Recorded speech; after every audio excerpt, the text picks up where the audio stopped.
함께 하나님의 말씀 요한 2서 1장 1절에서 6절까지의 말씀입니다. 요한 2서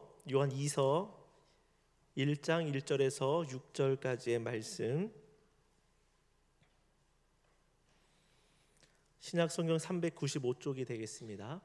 저와 여러분들이 한 목소리로 같이 끝까지 읽도록 하겠습니다.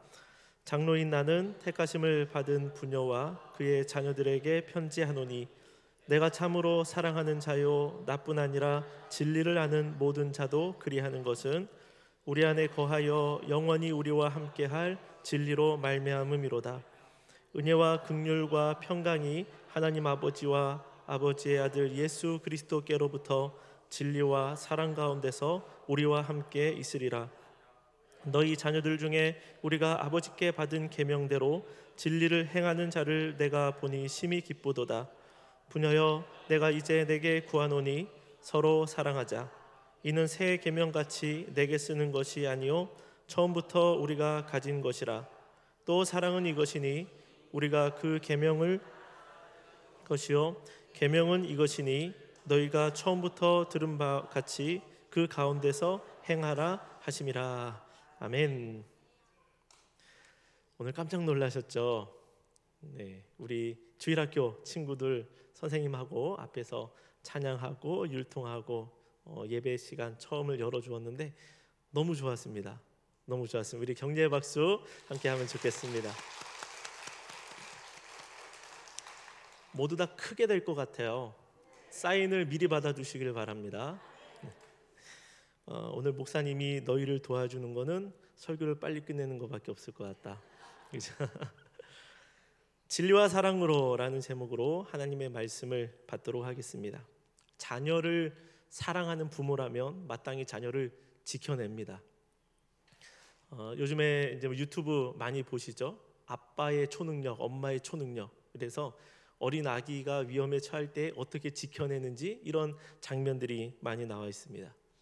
자녀를 해하는 물리적인 상황이나 사상적인 잘못된 것들을 부모는 방치할 수가 없습니다.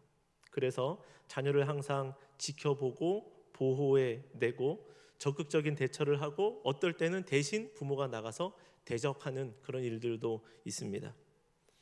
오늘의 말씀을 보면 그렇습니다. 요한 2서의 저자인 이 사도 요한은 이 말씀을 통해서 하나님의 교회 그리고 하나님의 교회 안에 있는 그 성도들을 철저히 지키려고 애를 쓰고 있는 부분이 나타나고 있습니다.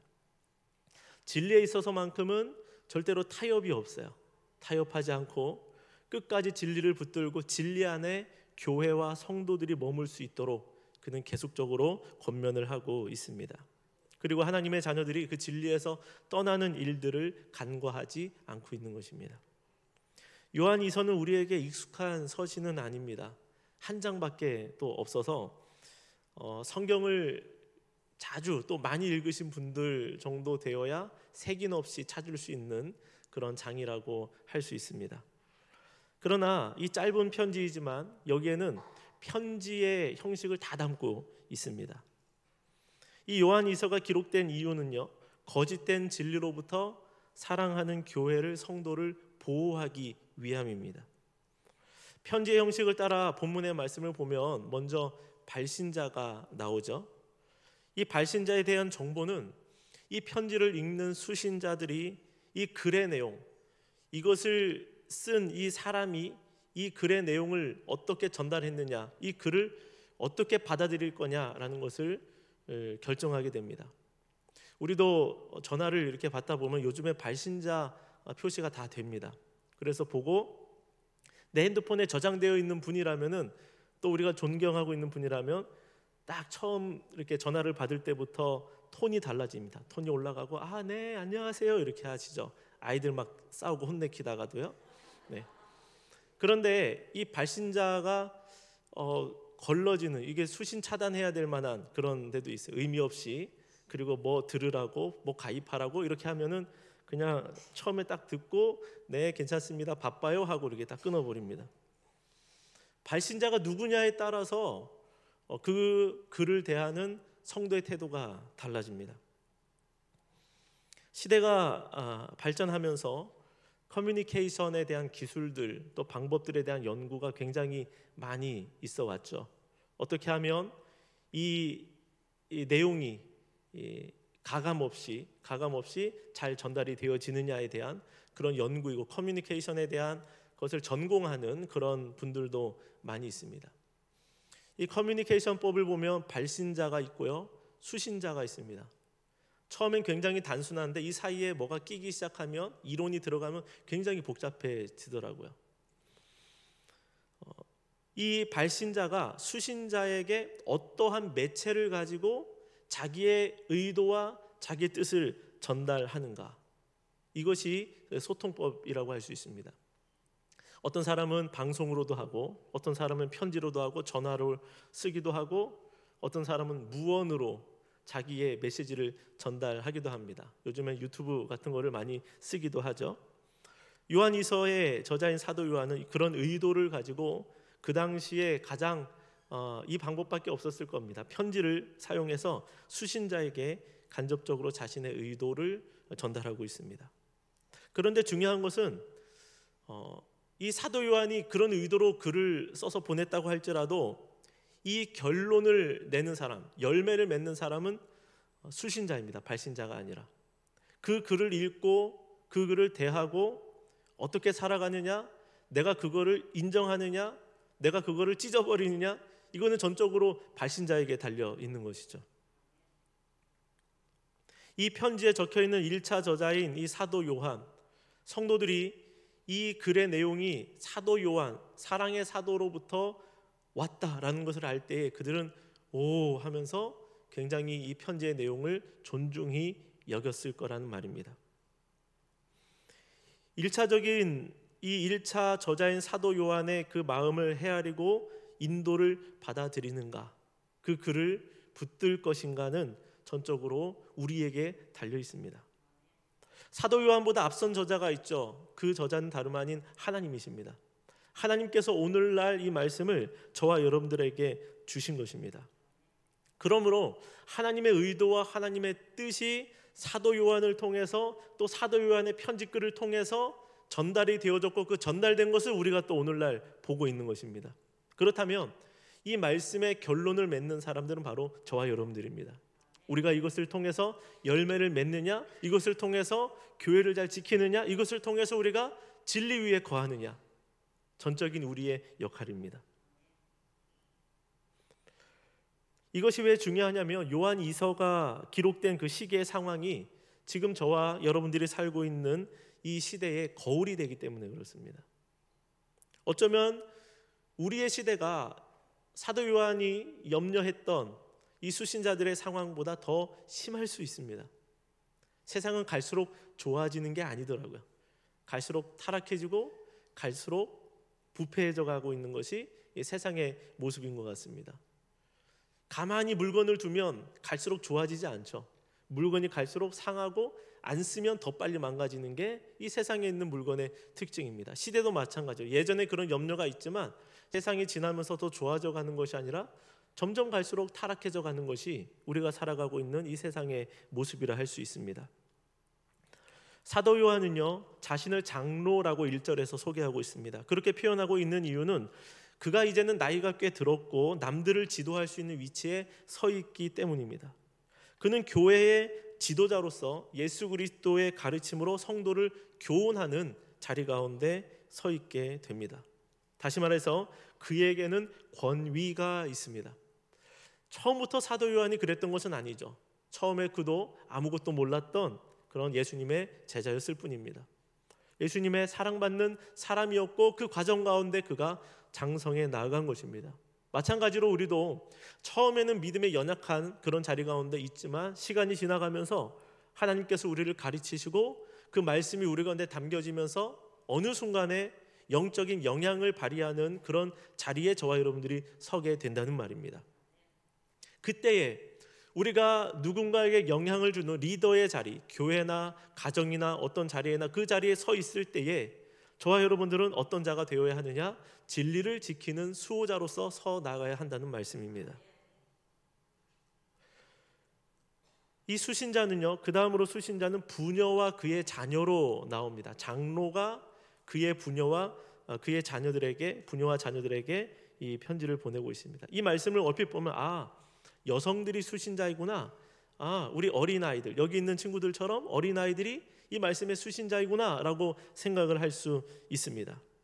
그러나 이것은요, 그것이 아니라 그 당시 초대교회 공동체와 초대교회 안에 있는 성도로 수신자를 보아야 하는 것입니다. 부녀라고 해서 그 당시에도 역시 요즘처럼 남성보다는 여성이 신앙생활을 더 뜨겁게 했나 보다, 이렇게 생각할 수도 있는데, 그게 아니라 그때는 발신자인 이 사도 요한이라고 하는 장로가 선택된 교회를 의인화하여서 부녀 또는 그 교회 성도를 자녀라고 표현했기 때문에 그렇습니다. 그 일례로 보면요, 성경 속에는 도시 또는 지방을 의인화해서 부르는 경우가 많이 있었습니다. 이때 여성형을 썼거든요. 예를 들어서 이스라엘을 가리켜서 처녀라고 부르기도 합니다. 또는 이스라엘 가리켜서 시온의 딸아라고 부르기도 하고요. 결혼한 여자로 표현할 때도 있습니다. 이는 이스라엘이 하나님의 신부로서 거룩하고 정결해야 함을 드러내고 있는 뜻입니다. 신약의 경우에서도 보면, 갈라디아서에서도 보면 교회를 가지고 어머니라고 부르기도 합니다. 여성형으로 사용하고 있는 것입니다. 이런 사례를 통해서 오늘 본문의 부녀 또한 그 자녀들도 어느 특정 지역에 있는 교회로 보는 것이 타당하다는 것입니다. 그러므로 오늘 사도 요한의 편지는요, 교회를 향하고 있습니다. 또 자녀들, 교회의 성도들을 염두한 편지입니다. 우리는 오늘 말씀을 대할 때 두 개의 단어를 잘 붙들어야 되는데, 하나는 진리, 또 다른 하나는 사랑입니다. 진리와 사랑. 그 당시에 교회의 겉으로 드러난 문제는 이단입니다. 영지주의라는 것이 초대교회 기독교 공동체를 갉아먹고 또 신앙을 위협하고 있었습니다. 영지주의가 계속적으로 나오는데요, 영지주의는 육체는 악하고 영혼은 선하다라는 것입니다. 그렇기 때문에 예수는 단지 인간으로 성육신하셨으니까 인간이고 성육신한 것이 아니다라고 이렇게 얘기를 하는 거예요. 어떻게 육체를 가진 인간이 또 부활하고 승천할 수 있겠느냐라는 것이죠. 예수님의 성육신을 부정하니까 예수님의 구원도 부정하게 되어집니다. 모든 이단은요, 예수님을 부인합니다. 예수님의 권위를 훼손시킵니다. 그것이 공통적인 특징이라는 것이죠. 1절과 2절의 말씀을 우리가 같이 한번 읽어보도록 하겠습니다. 1절, 2절 말씀. 장로인 나는 택하심을 받은 부녀와 그의 자녀들에게 편지하노니 내가 참으로 사랑하는 자요 나뿐 아니라 진리를 아는 모든 자도 그리하는 것은 우리 안에 거하여 영원히 우리와 함께할 진리로 말미암음이로다. 진리, 사랑, 진리 계속 나오죠. 3절에도 진리와 사랑 가운데서 이렇게 말씀하고 있습니다. 진리라는 단어는요, 알레세이아라는 단어입니다. 헬라어로요. 1절과 2절에만 해도 진리라는 단어가 여러 번 쓰여져 있습니다. 그런데 이 진리 앞에 영어로 보면 영어는 정관사 더가 붙어 있습니다. 다른 게 진리가 아니라 바로 그 진리입니다. 참된, 진실된이라는 의미로 이것은 예수 그리스도를 통하여 주어졌고 예수 그리스도 그분을 가리키고 있는 것입니다. 그분 외에 다른 진리가 우리 가운데 주어진 일이 없습니다. 이것은요, 우리에 있어서 생명이고 시간이 지나도 달라지지 않습니다. 변질될 것이 아닙니다. 사람이 변질시켜서도 안 됩니다. 상황에 따라서 이것이 달라지고 개정이 된다면 그 개정되는 순간 진리가 아니게 됩니다. 헬라어로는 아까 말씀드린 대로 알레세이아, 히브리어로는 진리가 에메트라는 단어입니다. 예전에 에메트의 뜻을, 의미를 한번 풀어서 설명해 드린 적이 있는데요, 이 에메트라는 단어가 보면은 세 개의 철자로 이루어져 있는데 영어로 보면 A, 영어 가운데 있는 한자, 그리고 Z입니다. A 가운데 글자 Z. 그러니까 진리라는 단어가 뭐냐라고 설명을 드렸냐면, 진리는 처음과 중간과 마지막이 항상 동일하고 변하지 않는 것이 진리다라고 전에 말씀을 드린 적이 있습니다. 기억이 나시죠? 예.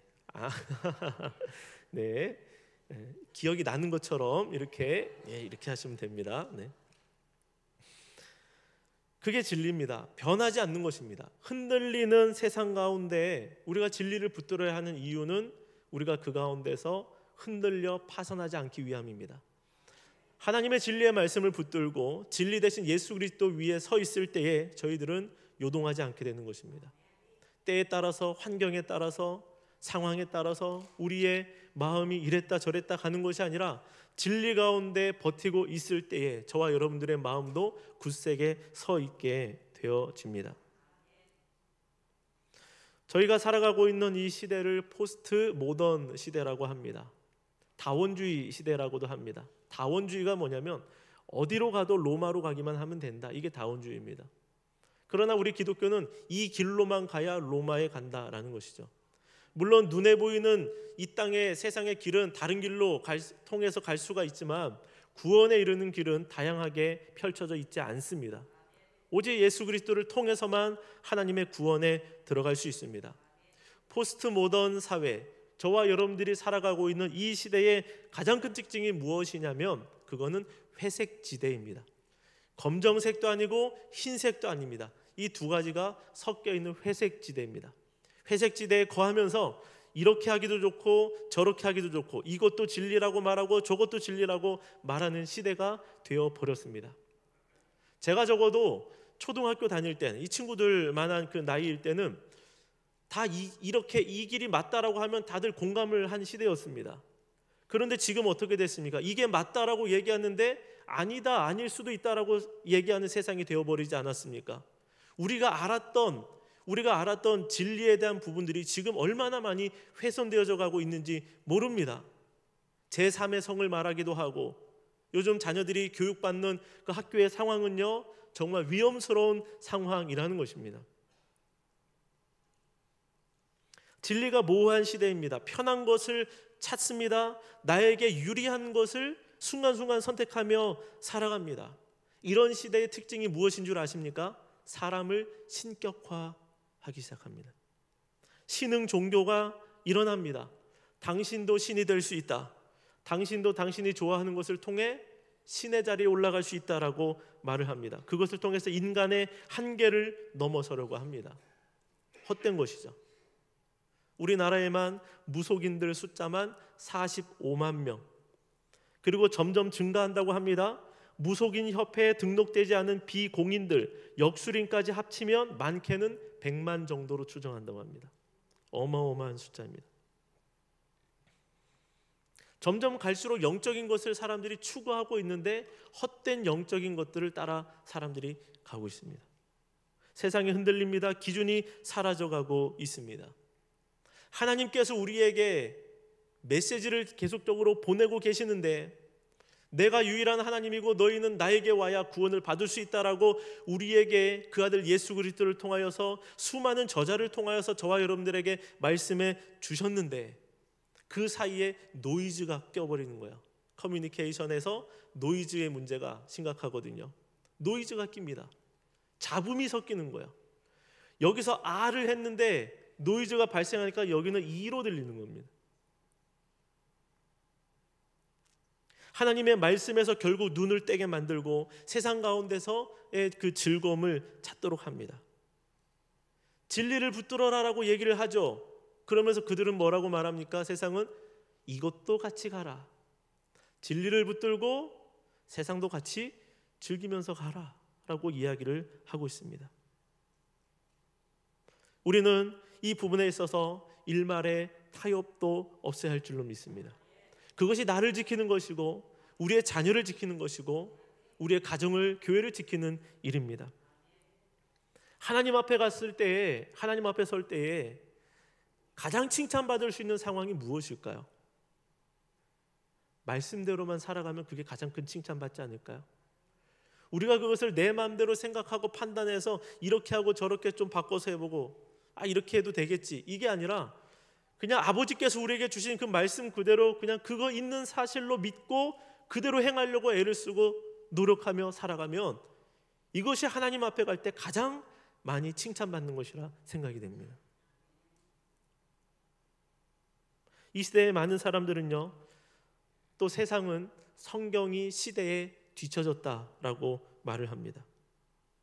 그런데 이런 시대일수록 하나님의 말씀이 더욱더 필요합니다. 하나님의 말씀이 더욱더 강하게 역사할 시대가 되어버렸습니다. 세상의 사람들이 길을 찾지 못하고 방황 가운데 있기 때문에 그들이 방황하다가 진리를 발견하게 되면, 그 가운데 하나님의 말씀을 보는 눈이 생기게 되어지면 그들이야말로 하나님 앞에 나오게 될 가능성이 훨씬 더 큰 것입니다.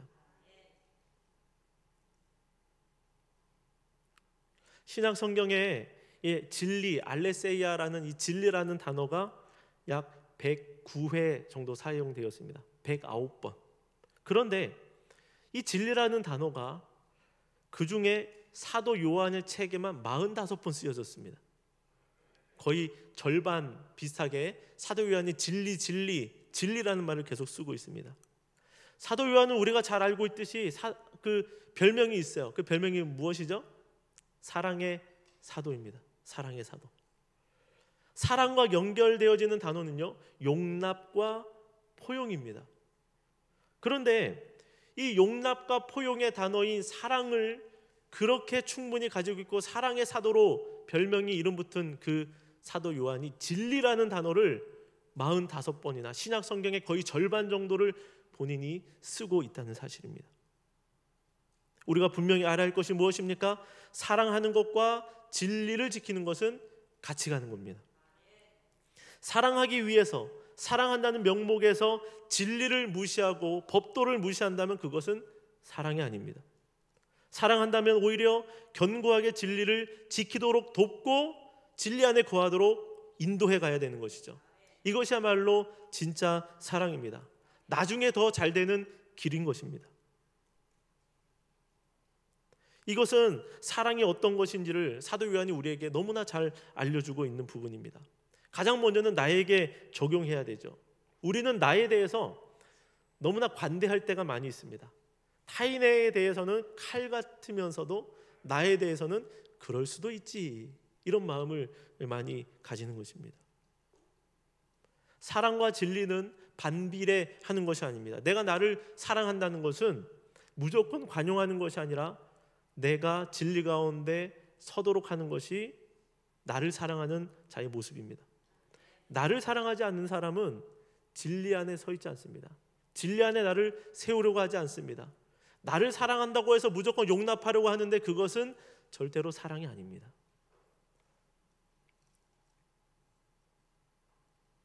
초대교회 안에 진리를 위협하는 외적인 요소가 있었지만 이 문제에 앞서서 중요한 것은 무엇이냐면 그 외적인 요소들, 외적인 위협 앞에서 능히 대응할 수 있는, 교회가 능히 대응할 수 있는, 성도 개개인이 능히 대응할 수 있는 사랑의 모습과 진리를, 이 두 개를 같이 품고 있느냐, 이것이 더욱더 중요했습니다. 제 말이 아니라 사도 요한의 말씀입니다.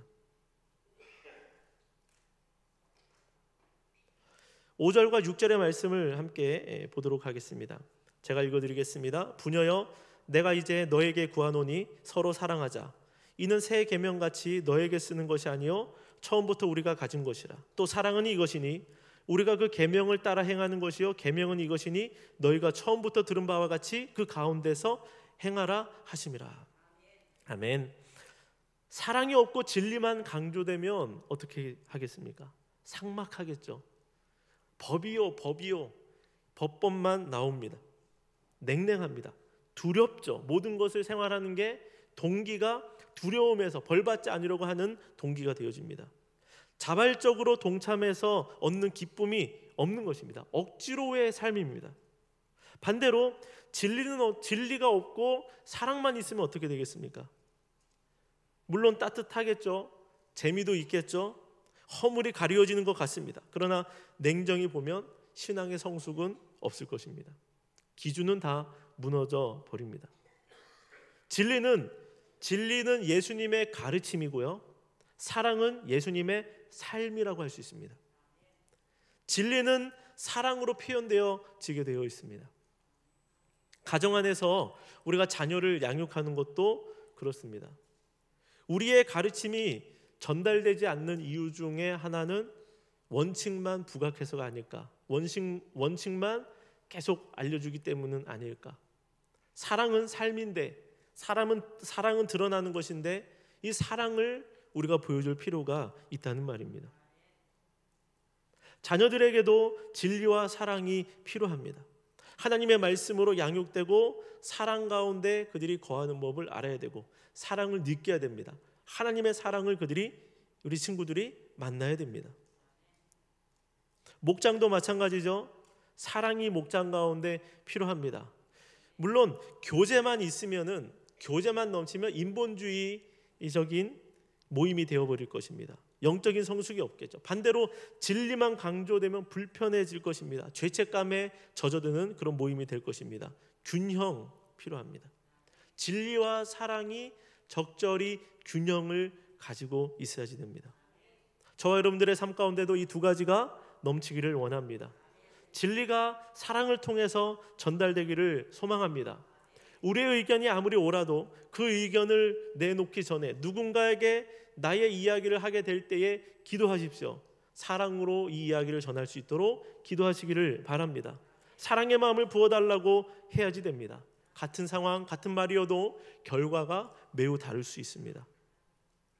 고린도전서 13장 1절의 말씀, 내가 사람의 방언과 천사의 말을 할지라도 사랑이 없으면 소리나는 구리와 울리는 꽹과리가 되고, 하나님의 말씀을 많이 알고 지식을 갖추는 것 이상으로 우리가 기도해야 될 것은 사랑인 줄로 믿습니다.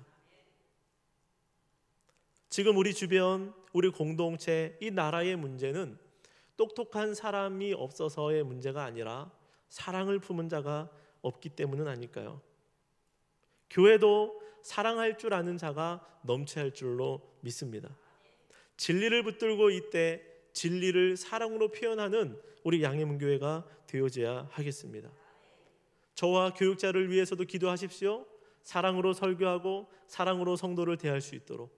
세워진 직분자를 위해서도 기도해 주시고, 내가 교회를 봉사할 때도 사랑으로 섬기기를 위해서 기도해 주십시오.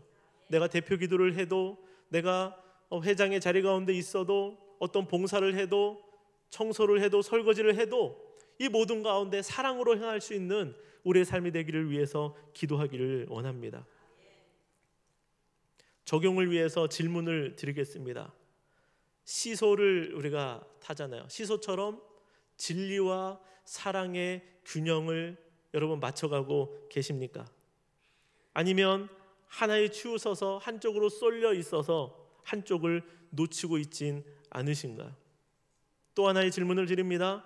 내가 가진 그리스도의 진리 위에 그 사랑을 어느 방향으로 누구에게 흘려 보내야 할까요?